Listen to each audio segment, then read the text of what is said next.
గెలుపు దిశగా ప్రయత్నిస్తాం. ఎందుకంటే ఇప్పుడు మేము కొత్త పార్టీలకు వచ్చాం. మేము ఒక కంచుకోట లాంటి తాడికొండ వైసీపీని గెలిపించిన వాళ్ళం అండి. అప్పుడు అది తెలుగుదేశం గెలుసు అందరూ అనుకున్నారు. అమరావతి ఇచ్చినటువంటి చంద్రబాబు నాయుడు గారు ఓడిపోవడం ఏంటి అని చెప్పి ముక్కును వేలేసుకున్నారు. అసలు ఇది ఎలా జరిగింది అనే విషయం చాలా మందికి ఈ రోజు వరకు దాని మీద కూడా చాలా ఆసక్తికరమైన అబ్జర్వేషన్స్ ఉన్నాయి డాక్టర్ శ్రీధర్ గారు. నిజంగా అంటే ఆవిడ గెలుపు వెనక కాపు సామాజిక వర్గాన్ని మీరు చైతన్యవంతం చేసి ఒకే తాటి మీదకి తీసుకురావడానికి డాక్టర్ శ్రీధర్ చాలా విశేషంగా కృషి చేశారంటారు. నిజమేనా? అవునండి. అసలు మాకు టికెట్ ఇచ్చినప్పుడు కూడా జగన్ గారు 2-3 సార్లు ఇంటర్వ్యూ చేశారు. చేసినప్పుడు ఆయన చెప్పింది, మీరు డాక్టర్స్ ఉన్నారు, ఫస్ట్ టైం పోటీ చేస్తున్నారు, ఈ సమయంలో అక్కడ తెలుగుదేశమే గెలుస్తుంది, అది ఓడిపోయే సీటు కాబట్టి మేము కొత్త వాళ్ళ గురించి వెతుకుతున్నాము. ఈ క్రమంలో మీ కాంబినేషన్ నాకు నచ్చిందండి. మేము వెతుకుతుంది కాంబినేషన్ ఏంటంటే ఫస్ట్ చౌదరి హస్బెండ్ ఉండాలి, మహిళ ఎస్సీ ఉండాలి, ఎందుకంటే అది స్త్రీలకి మాత్రమే ఇచ్చే సీట్ అని కూడా చెప్పారు. సో భర్త చౌదరి అయితే చాలా బాగుంటుంది, అమరావతిలో చౌదరిని ఆకట్టుకోగలుగుతారు. రెండవది రెడ్డి హస్బెండ్ ఉండాలి, భార్య ఎస్సీ ఉండాలి.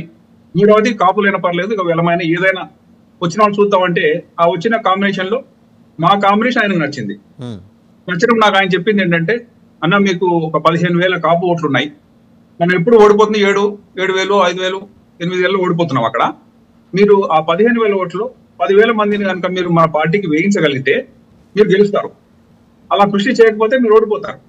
టికెట్ మేము ఇస్తాం, ఎవరికో ఇవ్వక తప్పదు, కానీ గెలవాలంటే మాత్రం తప్పకుండా ఈ కాపు కాంబినేషన్ వర్క్ చేస్తుందని మా సర్వేలో ఉంది. ఆ దిశగా మీరు ప్రయత్నం చేయండి, గెలిచే ఛాన్స్ మాత్రం చాలా తక్కువ, లెస్ దెన్ 40% అని చెప్పారు. అయినప్పుడు కూడా మీరు డబ్బులు పెట్టాల్సి వస్తుంది, మీ కెరియర్స్ పోతాయి, గెలవకపోతే మళ్ళీ మీకు దిక్కుండదు, మళ్ళీ సెకండ్ టైం పిలిచి ఇచ్చే ఛాన్స్ తక్కువ, కాబట్టి గట్టిగా పనిచేయండి చేయగలిగితే, లేకపోతే మీరు వెళ్ళిపోండి అని చెప్పారు. ఒక నెల రోజులు ఆలోచించుకుని తర్వాత మళ్ళీ మేము వెళ్ళామండి. అన్నా మేము చేస్తాము, మేము కష్టపడి పని చేస్తాం, ఇది ఇప్పుడు భగవంతుడు ఇచ్చా, గెలుపోవడం అనేవి మనం ఏదో ఒకటి జరగక తప్పదు, కానీ మన కృషి గట్టిగా చేస్తాం అనే నమ్మకం మాకు కలిగింది. మేము ఎంత కష్టం వచ్చినా ఓర్చుకుంటాం అంటే ఆయన నచ్చి మాకు టికెట్ ఇచ్చారండి. ఇచ్చినట్టు ఐదో తరువుగా మాకు ఇచ్చింది అక్టోబర్లో ఇచ్చారు.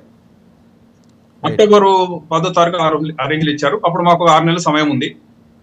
ఆ మొదటి రోజు నుంచి కూడా రేపే ఎలక్షన్ అన్నట్టుగా మేము పనిచేసాం.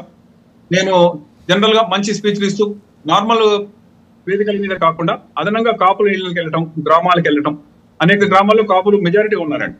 అక్కడ చూసినట్లయితే ఆయనవరం ఉంది, అక్కడ వనవంత్రి తాళ్ళూరు ఉంది, వెంకపురం ఉన్నారు, పేరుచెర్లు ఉన్నారు. వీళ్ళందరూ కూడా విడిగా మీటింగ్ పెట్టేవారు. నైట్ లో 1 గంట నుంచి 3 గంటల మధ్యలో మీటింగ్ పెట్టేవాళ్ళం.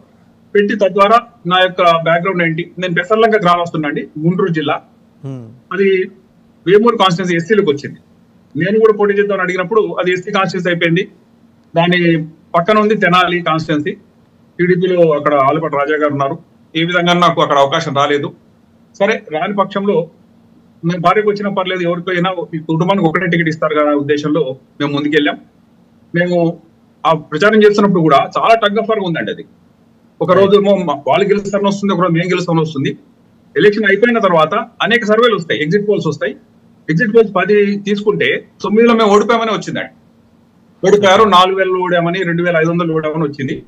సరే జరిగేదో జరగబోతుంది, ఇంకా దానికి మనం బాధపడేది లేదని చెప్పి మేము వెయిట్ చేస్తున్నాం.